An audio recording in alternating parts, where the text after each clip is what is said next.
Hello అండి, నేను doctor Sriranjani, gynaecologist and fertility expert practising in Sanath Nagar.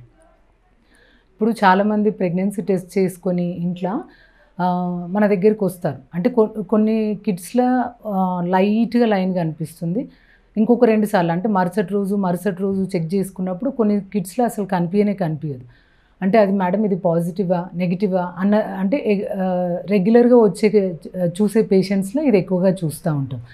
So ఇప్పుడు ప్రెగ్నెన్సీ టెస్ట్ అనేది యూజువలీ ఇప్పుడు రెగ్యులర్ సైకిల్స్ అంటే 30 days 35 days సైకిల్స్ ఉన్న వాళ్ళు డేట్ మిస్ అయినాక 1-2 days తర్వాత ప్రెగ్నెన్సీ చెక్ చేసుకుంటే ఇమీడియట్గా ప్రెగ్నెన్సీ టెస్ట్ పాజిటివ్ రావాలి.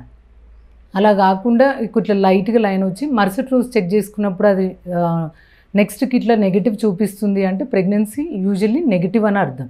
సో అలా ఉన్నప్పుడు అంటే వీటికి మనం లైట్ లైన్ అనేది యూజువల్లీ ఇంకా వేరే కారణాలలో కూడా చూస్తూ ఉంటాం. ఈ ప్రెగ్నెన్సీ టెస్ట్ ఫ్రెష్ అంటే అర్లీ మార్నింగ్ శాంపిల్ చూసుకున్నట్టయితే అర్లీ మార్నింగ్ పొద్దున యూరిన్ కాన్సన్ట్రేటెడ్ ఉంటుంది కాబట్టి ఈ యూరిన్లో ఈ హెచ్సిజి హార్మోన్ అనేది డిటెక్ట్ అవుతుంది కాబట్టి ఆ టైంలో టెస్ట్ చేసుకోండి అనేది చెప్తాం. సో 1 లైన్ వస్తే అది యూజువల్లీ నెగిటివ్, 2 lines వస్తే పాజిటివ్. ఒకటి లైట్గా లైన్ వచ్చింది అంటే మళ్ళీ ఒకసారి రిపీట్ చేసుకోండి, ఒక 2 days ఆగి మళ్ళీ రిపీట్ చేసుకోండి. 2 days తర్వాత కూడా మీకు అట్లనే లైట్గా వచ్చినా లేదా మీకు ఇంకా కడుపు లేదని నొప్పి అట్లా వస్తే మీ దగ్గర ఉన్న గైనకాలజిస్ట్ దగ్గరికి వెళ్తే సరిపోతుంది.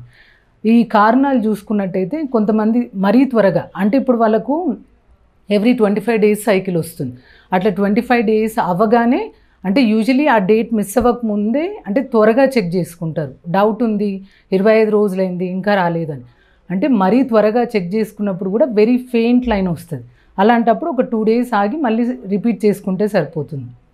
నెక్స్ట్ కామన్ ఏంటంటే డేట్స్ కరెక్ట్ ఉన్నప్పటికీ యూజువలీ ఒక 1 day ఆగి చెక్ చేసుకున్న లైట్గా వచ్చిందంటే ఒక 2 days ఆగి మళ్ళీ రిపీట్ చేయండి, అప్పుడు డార్క్ వస్తుంది. అంటే దీన్ని డిలేడ్ అంటే ఓవులేషన్ యూజువలీ మనం 14th to 16th day గుడ్డు అనేది రిలీజ్ అయ్యి ఫర్టిలైజేషన్ జరుగుతుంది. కొంతమందికి కొద్దిగా లేట్ ఓవులేషన్ అట్లేమన్నా అయితే అంటే కొద్దిగా లేట్గా తెలుస్తుంది. సో ఒక 2 days ఆగి మళ్ళీ రిపీట్ చేసుకున్నప్పటికీ లైట్ వచ్చినా లేదా దాంట్లో నెగిటివ్ వస్తే అప్పుడు మీరు మమ్మల్ని సంప్రదించండి. నెక్స్ట్ థర్డ్ కారణం చూసుకున్నట్టయితే గర్భసంచిలో కాక బయట అంటే ఎక్టోపిక్ అంటాం.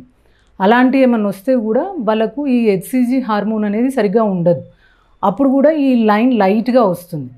దాంతోపాటు వీళ్ళ కడుపులో నొప్పి లేదా కొన్నిసార్లు స్పాటింగ్ ఉంటుంది. అలా ఏమన్నా ఉంటే ఇమీడియట్గా you can consult with us. Fourth reason చూసుకున్నట్టయితే కెమికల్ ప్రెగ్నెన్సీ అంటే ఫర్టిలైజేషన్ అవుతుంది కానీ ప్రెగ్నెన్సీ సరిగ్గా ఉండక వాళ్ళకు మరుసటి రోజు బ్లీడింగ్ స్టార్ట్ అవుతుంది. అంటే ఈ గర్భం సరిగ్గా తయారవ్వని గర్భం. సో ఇది ఉన్నా కూడా నథింగ్ కెన్ బి డన్, అంటే ఆ గర్భం ఎలాగూ నిలవదు. నెక్స్ట్ కామన్ కాజ్ వచ్చేసి మిస్డ్ అబార్షన్ అంటే పిండం సరిగ్గా తయారవ్వకపోయినా లేదా అంటే ఈ హెచ్సిజి హార్మోన్ అనేది ఎవ్రీ 48 hours డబుల్ అవుతుంది. అంటే అన్హెల్దీ ప్రెగ్నెన్సీ అంటే గర్భం మిస్డ్ అబార్షన్, బ్లైటెడ్ ఓవమ్ లేదా సరిగ్గా తయారవ్వకుండా ఇంకా ఎదగని గర్భం ఉన్నప్పుడు కూడా ఇలా వస్తుంది. సో ఎలాంటివి ఏమన్నా ఉంటే ఒక 2 days ఆగి రిపీట్ చేయండి, అప్పటికీ కూడా ఇంకా ఫెయింట్ లైన్ వస్తుంది అంటే you can come to us. ఇంకేమన్నా మిస్ అవుతున్నామా అన్నది చెక్ చేసి ప్రెగ్నెన్సీ కన్ఫర్మేషన్ టెస్ట్లు ఉంటాయి, అవి చూసి చెప్తాం. Thank you.